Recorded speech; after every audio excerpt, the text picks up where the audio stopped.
Hello and welcome to Stand Up Historian. My name is Kurosh and I bring this show to you from beautiful Seattle, Washington.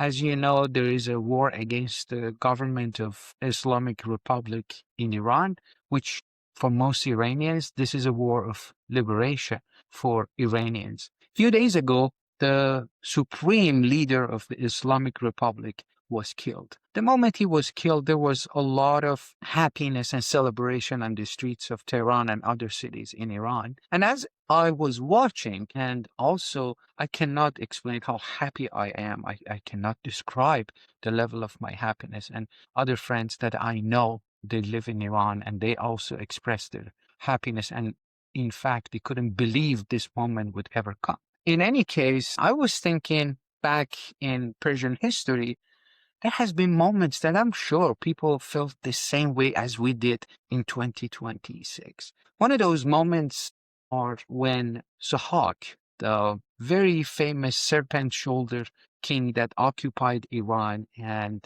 his reign of terror ended by Fereydoun. Tonight, I want to tell you a story, and a story that has been told in Persian mythology, in Shahnameh, and also in Greek mythology, and walk you through these two stories simultaneously and draw parallels.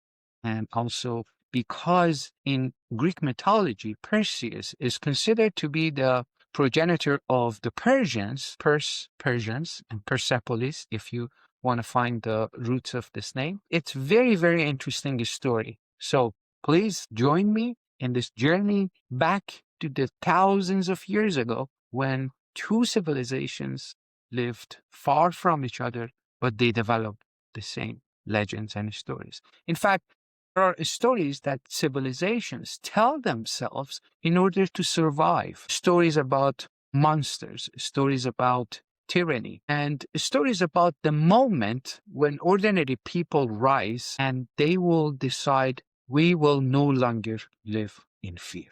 Across thousands of years and across continents and across languages, the stories always return. In Persia, the monster was called Zahak, and in Greek mythology and in Greece, the monster was called Medusa. And the hero of this story who fought against the monster in Persia was called Fereydoun, and in Greece, Perseus. These are ancient myths, but myths have a strange habit of returning whenever history becomes unbearable. And Persian history in the past 47 years has been the most unbearable for the people of Iran and the civilization in that country. So let's get to this story. Long before the rise of empires and before Persia became known across the world, this is the story that Shahnameh tells us. There was a king whose reign became the darkest chapter in the memory of a civilization.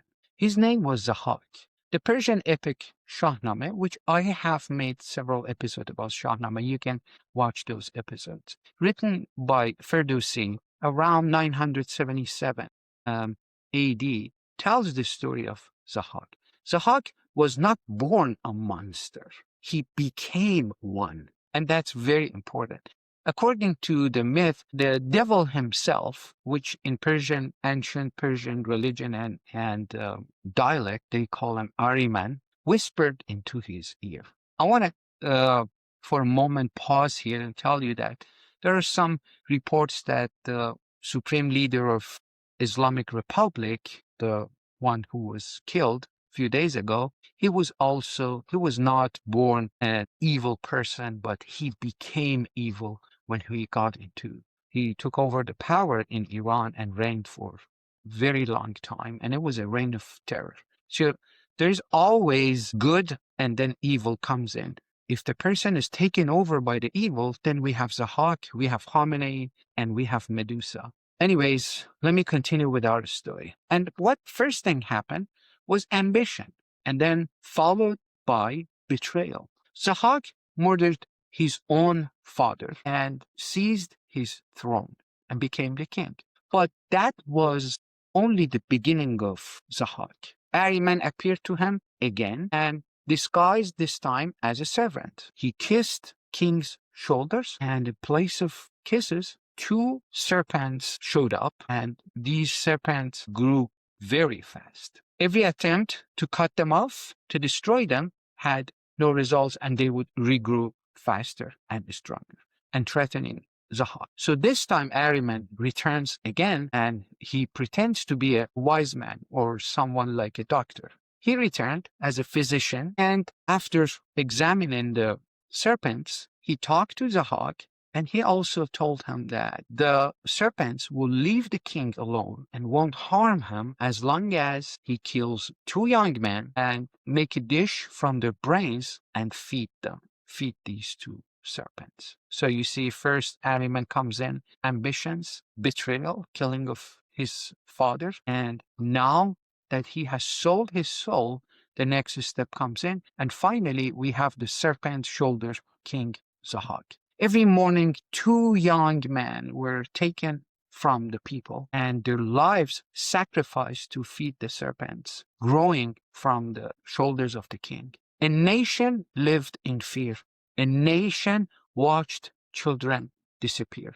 And unfortunately, in the last 40s, this mythology, this myth returned in reality, and so many young people were killed, imprisoned, and tortured by this regime. So there is a very strong parallel with what it was in mythology and what happened in real life. And sometimes mythology is not too mythology, it's perhaps closer to reality. And the monster on the throne grew stronger as he was eating these brains of these young people. But the myth reminds us of something history often forgets, and that's very important to pay attention to. Tyranny always appears invincible. Everybody was looking at him. This is invincible. It's impossible for us to remove this monster from the throne until the moment it is no more invincible. Oppression rarely begins with heroes. It begins with ordinary people who have simply had enough, just enough. In the story of Zahak, that man was not a prince. The man who had enough of this reign of terror and enough of living in this constant fear. He was not a warrior.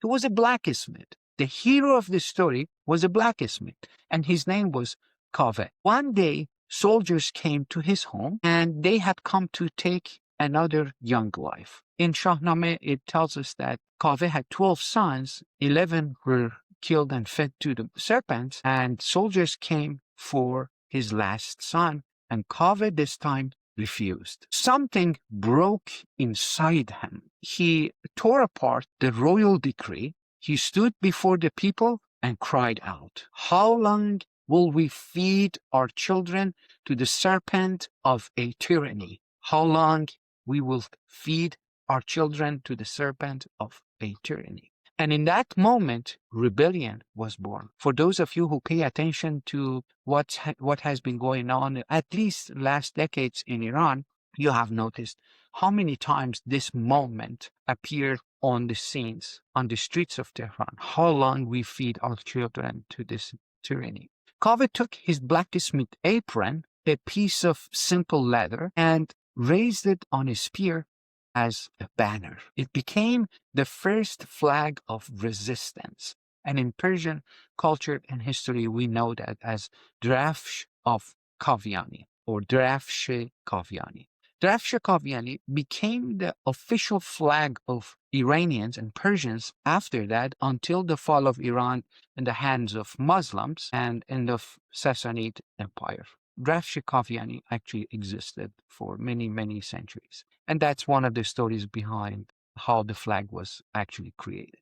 The banner of people, it became the banner of people. And from among the mountains and villages of Iran, a young hero emerged. I have told the story of Fereydoun also before. You can refer to my older podcast and find the story of Fereydoun. This is Fereydoun. And he was not born in a palace. He was raised in hiding because the prophecies had foretell about Fereydoun and how he will rise to power and resist Zahak and depose him. So he was living in the hiding and protected by those who believed that one day someone would rise to end the nightmare of Zahak. That day had finally come. I hope we are witnessing those days now in Iran.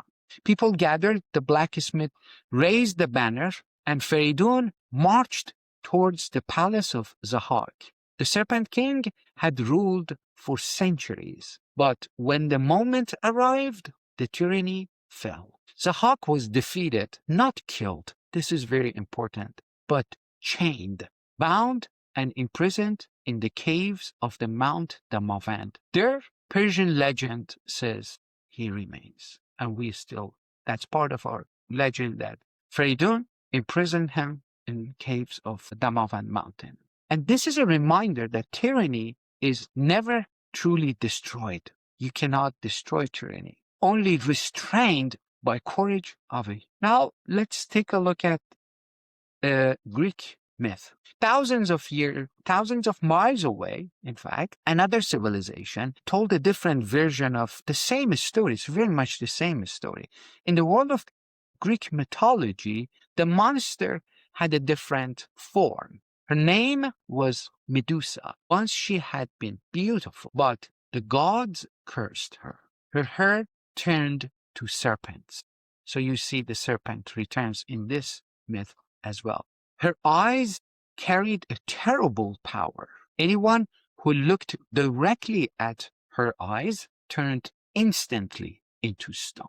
Warriors approached her, kings approached her, and every one of them, after staring into her eyes, they turned into stone. All were frozen in place. For Western audience, the character of Medusa is much more familiar than Zahak and Fereydoun, but on the other hand, there has been so many talks of Zahak and comparing him to the leadership of Iran, which probably many people have heard about Zahak as well. Anyways, all these kings and heroes turned into statues, and the statues scattered across the land. Medusa did not devour her victims like Zahak. Zahak was eating the brains. She did something more insidious. She paralyzed them. Fear turned men into monuments, until one day a young hero arrived. His name was Perseus. But Perseus did something remarkable. He did not face the monster directly. Instead, he used a polished shield as a mirror. He saw Medusa without meeting her gaze or looking into her eyes, and with a single strike, the monster was defeated. In fact, here Perseus used this clever method to avoid facing Medusa and kill her. The stone spell was broken, and the statue of those who had fallen before him were freed. So all those monuments, in fact, the spell broke and they became what they used to be in the past. So now I want to get your attention on the pattern of monsters in these two stories. Two civilizations, obviously, and two monsters. One devoured the youth of a nation, and the other turned them into stones. But both myths describe the same phenomenon, tyranny. Sometimes tyranny consumes life directly, and sometimes it freezes a society in fear. The expression of eating brain, I would like to think about it like brainwashing, indoctrination. And that's what happened the last 47 years in Iran, and working on young people's mind and try to convert them into radical supporter of a very bloody interpretation of Islam. And they failed. They failed. And in Medusa, it turned them into stones and statues, which they're paralyzed. In fact, they can't do anything. And there is the difference there. Sometimes the tyranny convinces people that resistance is impossible, or try to convince them that resistance is impossible. But myth also teaches a deeper lesson as well. And the lesson is monsters are rarely defeated by strength alone. You can't always defeat them by strength because they are very strong.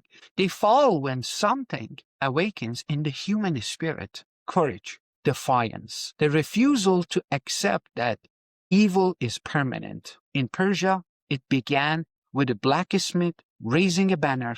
In Greece, it began with a young man willing to face the impossible. And once that spark appears, history begins to move again. So let's look at the return of this story in 21st century. Civilizations, in fact, never forget their deepest myths. They sleep beneath the surface of history and waiting, sometimes for centuries before they return, until the moment arrives when the old story begins to feel strangely familiar. Serpent King, a monster whose gaze turns people into stone, a people who wonder how long this can continue, and somewhere, often unnoticed at first, someone begins to raise a banner.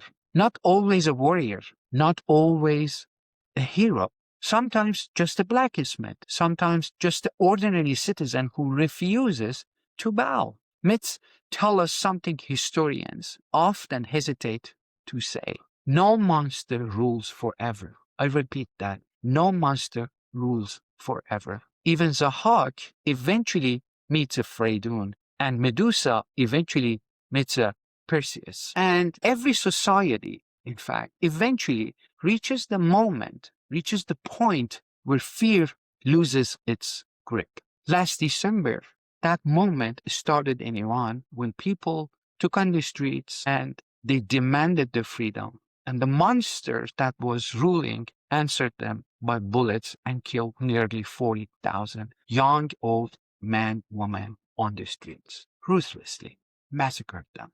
But if the ancient Persian told the story of Serpent King and the ancient Greeks told the story of the stone gaze, both understood something profound about human history. Monsters can rule, but they cannot rule forever, because somewhere in every generation, a banner rises, a shield is tilted, and the story begins again. Thank you very much. This was a stand-up historian, and I wanted to tell you the story of Zahak and Medusa, Fereydoun, and Perseus, which, as I mentioned, it is, according to Greek mythology, Perseus created Persians. I hope tyranny ends in Iran very soon and we witness a free and democratic country. Until the next time, good night and God bless you. Bye.